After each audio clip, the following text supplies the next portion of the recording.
Ito ang bahay daw ng madre. Antik na lugar sa Malta. Ito yung mga meron pa silang ito pa sa pang-camera ng madre. Ang madre daw ang nakatira dito.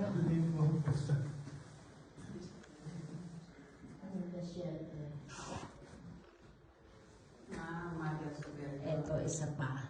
Yung camera ng madre. Ito naman patay ng mga damit ng mga madre. Antik na antik yung mga bato nila.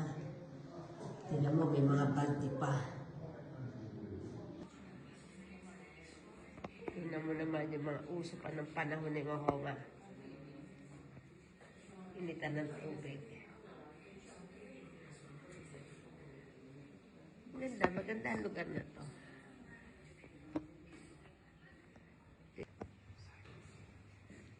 Simpleng simbahan ng mga madre.